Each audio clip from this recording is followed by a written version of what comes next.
The Turks and Jerks. We do this every day on Monday. And now, week 3, nearly a conclusion. And we start with my Turk of the week. Hit me. My Turk of the week is Josh Allen. I'm sorry. Wow, bro. Don't like this guy. But man, did he ball out against the Vikings. I made a sidebar previously that said Vikings. That's exactly what he did. This guy jumped over, I think it was Anthony Barr. Yeah, I believe it was Anthony Barr. Hopped over him as a quarterback. As the Buffalo Bills' quarterback. Buffalo Bills quarterback. The Buffalo Bills may have an answer at quarterback. No, I'm not going to say that. He's good for 1 week. He's the least accurate passer, I believe, to ever be taken in the first round of an NFL draft. He will show his true colors, all right? Hold me to that. He will show his true colors. It's only 1 week. Man, did the Buffalo Bills. Can I make a harder eye roll? The Buffalo Bills looked really good. Basically shut them out. He did. Keep it real. They did, that yes. was over. So my Turk of the week is Josh Allen. Kudos, probably be your last. This guy must have really played well because check the tweets. So on to my Turk of the week. Just saying, I mean, they were there. Matt Patricia, head coach of your Detroit Lions. Powerhouse. They're coming back. Oh man, he beat his mentor, I guess you could call it. Sure. Bill Belichick brought him into the fold, turned him into a great defensive. Was he the defensive coordinator? Yes. Suddenly, the man can coach offense and defense. Put it all together, Matt. You know, he went into the locker room afterwards. He was celebrating. I actually loved seeing this. It was like a kid who just like got his first taste of a victory, but he had like a childlike approach to it. The team all rallied around him. Matt Stafford gave him the game ball. It was awesome. It was fun times, but he still kept it in perspective. He still got the teachings from old Bill and was like, we got to move on next week. We're moving on, and we're gonna see Dallas. Celebrate now, but let's move on. I'm rooting for this guy. This is reminiscent to me of when Josh McDaniels beat the New England Patriots when he had Tim Tebow as his quarterback. Remember when he celebrated like he won the damn Super Bowl? It was like reminiscent on top of reminiscing of when the Cleveland Browns got their first win. They celebrated the same way Josh McDaniels celebrated. Yeah. Those thousands and thousands of people, that was Josh McDaniels celebrating when it was played in Denver, beating the Patriots, beating his mentor. And then you know what happened? McDaniels is fired. My jerk of the week.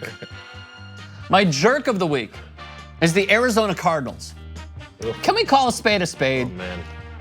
Why are y'all starting Sam Bradford? We know what Sam Bradford is. Brad Samford. We are who we thought they were.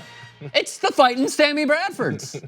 Can't stay healthy, a 500 or less record quarterback who has found a way to profit off of his averageness. You know what you should do to even have some sort of mediocrity, some sort of shining light at the end of the tunnel? Start Josh Rosen. It's probably gonna happen. You know when it should have happened? Week 1. That's when it should have happened. You screwed this away. It's okay for a rookie to fail. Totally fine. We've gone over this previously. Peyton Manning failed. He threw like 20 interceptions his first year. Turned out to be a top 5 quarterback of all time. I see it. Stop doing yourself a what is it? Stop disinteresting yourself and start Josh Rosen. Well, Rosen started his career by saying he's mad because he has the chip on his shoulder from the draft and everything, and he can't wait to make everybody look like garbage. He was very upset. But maybe he's not ready yet, suddenly. And also, man, he's a Bruin. Of course he's not ready. Okay. I'm just saying. Moving on to my jerk. All right. I continue to hit like certain things like this, but let's keep it straight up real. This policy of not landing on a quarterback when you sack them from defensive linemen, generally it happens mostly with. This week, William Hayes of the Dolphins sacked one car of the John Gruden-led Raiders, and no one knew what happened to him. Like it was a clean play, landed, and somehow the man was writhing in pain. It's because he was trying to avoid landing on another human being he just tackled in a contact sport we call football. Also, Clay Matthews, USC fight on, has been fined, been penalized recently. He wasn't fined for the second. But he was penalized. Penalized 3 times now. So he came forward and also talked about how the rules gotten soft. There's this thing called like momentum. And it's also, keep it real, a lot of these quarterbacks, as we talked about before about Drew Brees, he's 6'2", 209. He's a small quarterback. So you know what normal size quarterbacks are? 6'4", 230 pounds, Yeah. 220. You ever try to tackle a guy that's 6'4" and 220 pounds that doesn't want to be tackled? You have to run into him. And after you run into him, it's hard to stop on a dime when you're 265 to 70 pounds. And these things called knees take all of the pressure.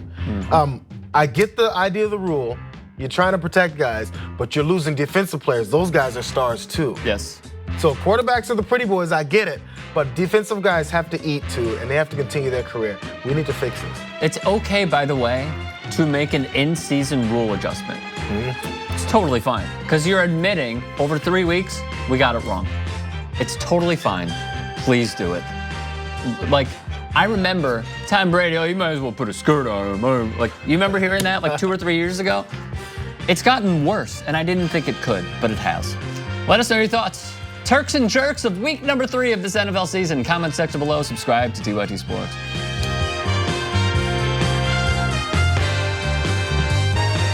If you made it to the end of this video, mazel tov. If you want to see more, hit the bell and hit subscribe. Why don't you?